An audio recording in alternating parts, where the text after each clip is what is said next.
Bom, eu entrei na Bosch em 2001, como trainee, né? Foi feita uma seleção de 18 pessoas e uma dessas vagas era exatamente para a planta da Bahia.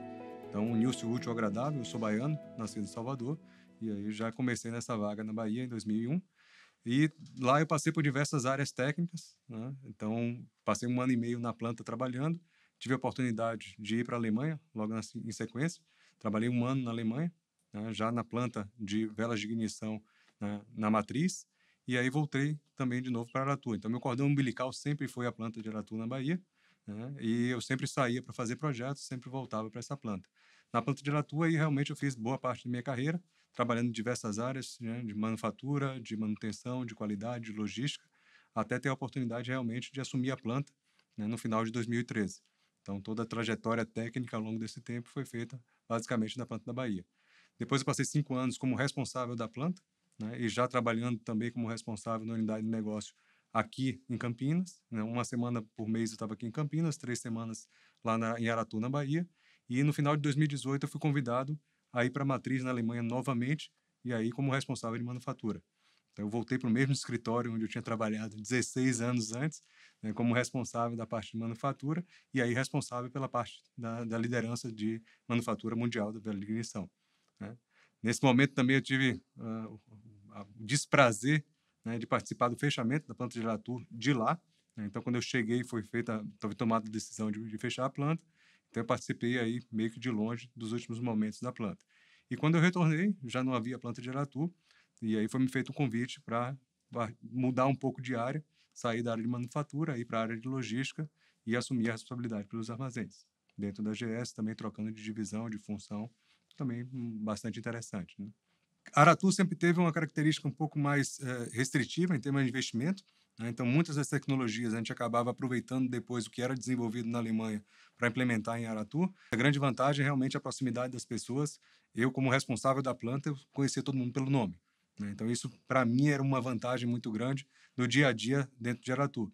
Mas era uma planta que desde o início, desde que eu cheguei, ficou muito claro, ela brigava por competitividade de uma forma muito direta, né? A margem sempre foi muito pequena dos produtos que lá existiam e a pressão de custo muito grande porque o volume é pequeno, principalmente em relação às outras plantas do grupo que faziam os mesmos produtos, né? Então essa competitividade lá sempre existiu e ao longo do tempo você foi sofrendo também influências de mercado, menos volume de vendas, maior competição internacional. O próprio produto ele foi tendo uma vida útil maior.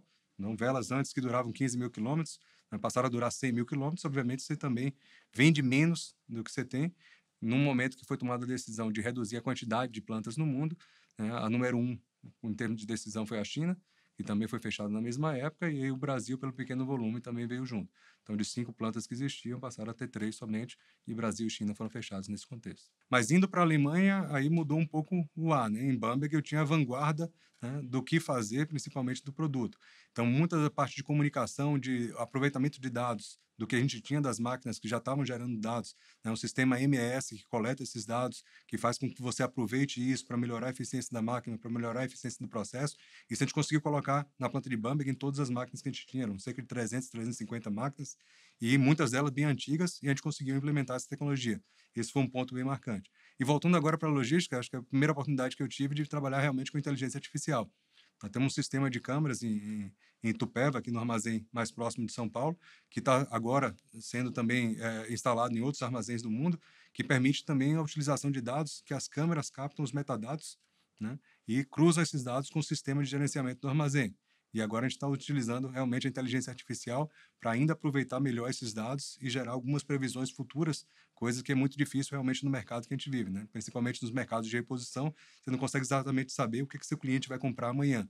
Mas através da inteligência artificial, utilizando todos esses dados, você tem uma previsibilidade e uma tendência muito melhor, né? Então essa é a primeira, vamos dizer assim, contato que eu estou tendo realmente com a inteligência artificial, e aí o futuro a Deus pertence, né? Bastante coisa pode vir pela frente.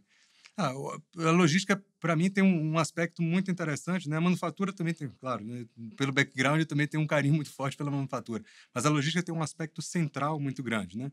Se desenhar qualquer fluxograma dentro de uma empresa, você tem as áreas, você vai comprar, né? Você vai produzir, você vai vender. Então, tem um fluxo central. A logística, ela está ao longo do fluxo o tempo todo, né? Então, se você não tiver a compra logo depois da logística não entrar, você não passa isso para a manufatura. E depois na manufatura, da mesma forma, você não chega no cliente.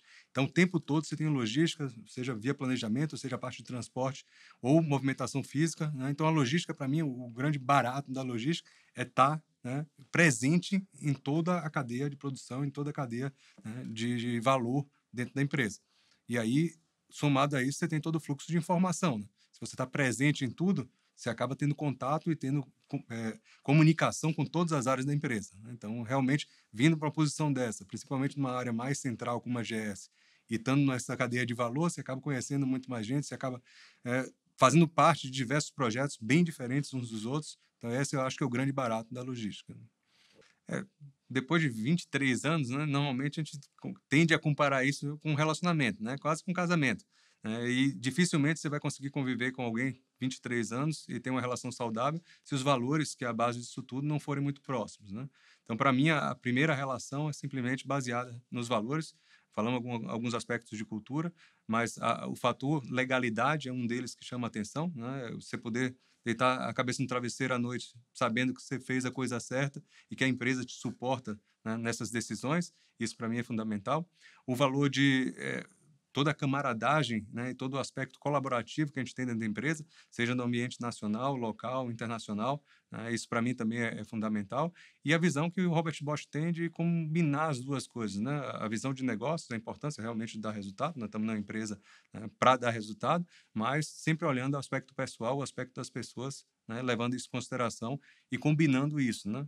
Pessoas saudáveis, motivadas, elas geram um resultado melhor. Então, essa combinação de todos esses valores, para mim, é fundamental para continuar nesse casamento, né? Obviamente, como todo casamento tem altos e baixos, mas vamos dizer, a linha média ela está bem acima, né, do que a gente esperava e é o suficiente para continuar depois de tanto tempo. Se eu penso por idade, ainda faltam uns bons anos pela frente e, nesse momento, meu plano A é continuar na Bosch, né? Não tem nada que desabone esse casamento nesse momento, né, que leve a uma separação. Então, para mim, é olhar realmente, fazer o melhor nessa posição e esperar o próximo desafio.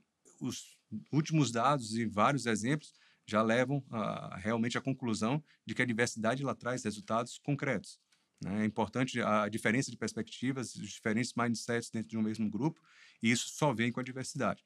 Então, o fato de você refletir a sociedade cada vez mais, né, dentro da empresa e utilizar essa diversidade a favor, né, da empresa, novamente, né, gerando diferentes perspectivas e aproveitando esse conflito de ideias para gerar o melhor resultado, a melhor solução, eu acho que é fundamental. Então, se alguém não aceitava por um aspecto pessoal, que pelo menos o aspecto, né, de business leve a essa aceitação. Então, para mim, diversidade é fundamental em todos os aspectos, convencido desde dentro até o resultado externo, né, dentro da empresa. É outro aspecto fundamental dos valores da Bosch, né? Você se coloca realmente a serviço da sociedade. E a Bosch gera tecnologia cada vez mais, está indo num caminho, inclusive de internet das coisas, de inteligência artificial, de realmente estar na vanguarda desses papéis, que é a parte de tecnologia. Mas nada adianta a tecnologia se isso for para poucos ou se não influenciar realmente a vida das pessoas e a sociedade de maneira geral. Então, para a vida, para mim, é realmente a contribuição que você tem a dar na sociedade. De novo, volta para o fundador, volta para o Robert Bosch. Não estou fazendo só essa empresa para ganhar dinheiro, estou fazendo essa empresa para que realmente isso tenha uma contribuição positiva na sociedade. É importante para mim ter dado resultado e continuar dando resultado onde eu passei, é a minha contribuição para a empresa, mas que também será lembrado como um líder justo, um líder que ajudou pessoas, que desenvolveu e que influenciou positivamente por onde passou, né? Esse equilíbrio, novamente, é importante.